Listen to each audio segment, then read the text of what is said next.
I knew a couple months in that my broken ass back might prevent me from going to the Facing Race conference in Phoenix, Arizona,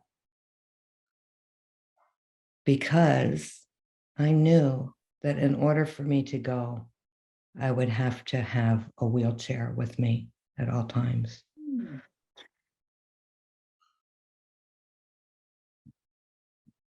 I wasn't sure that I was ready to face the insights I had.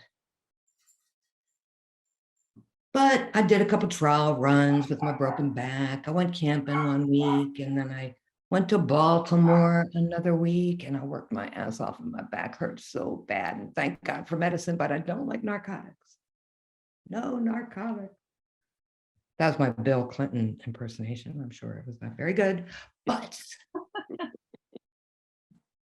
at the airport, you meet the most delightful people who push you around. And I didn't really know that you're supposed to tip them. Well, of course you're supposed to tip them. But did I ever think of it as an able-bodied person? Of course not. So we stopped at the ATM machine and people got a $20 tip because you know they don't give out fives at the ATM machine.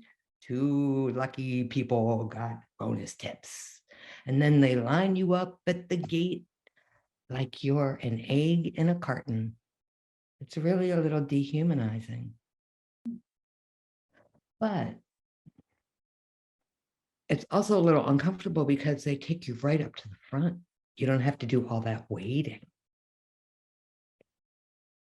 I feel like a bit of a imposter, if you will, because I can dance, I can move my hips, I can do downward facing dog. I can stand up for about 5 minutes, but I can't walk long distances. And if I go out, I have to time everything just right when I'm home because I only have about 2 hours in me and I start fading. Grocery shopping is really hard.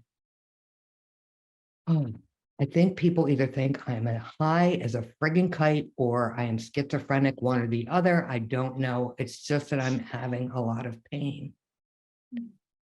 Anyway, at the conference, some people treated me with such tenderness and loving kindness.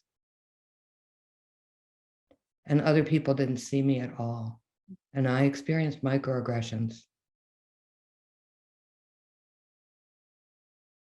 And it didn't feel good. It doesn't feel good to be in a sea of people moving from one side of a conference hall to the other, and they're all 3 feet above you and somebody's pushing you in the wheelchair.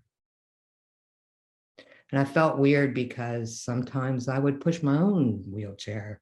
As a matter of fact, in the Phoenix airport, after Kevin, the gay Filipino kid, took me to my gate and sat down, I said, did somebody tell you to stay with me? He said, no, I just enjoy him talking. Well, he dropped me off. He was so cute. I have a picture on Facebook if you're interested. Anyway, I went up this hill.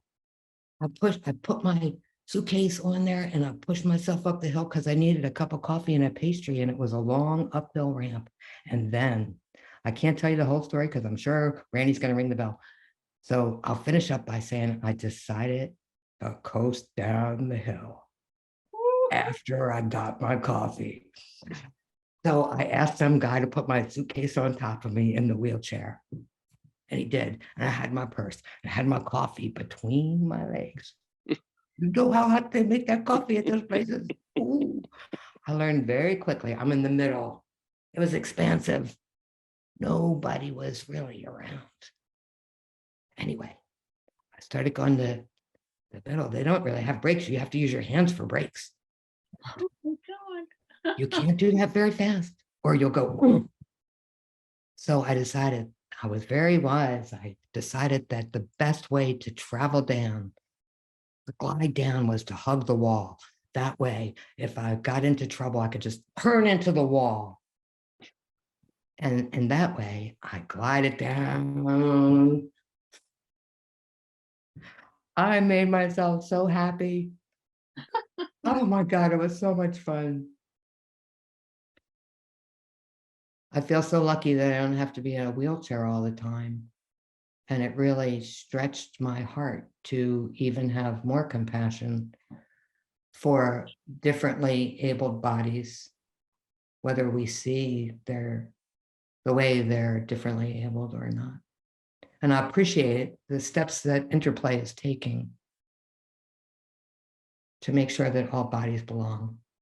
That's where the do the warm up in your imagination came from. Some of our differently abled folks. I know I went over. I'm done.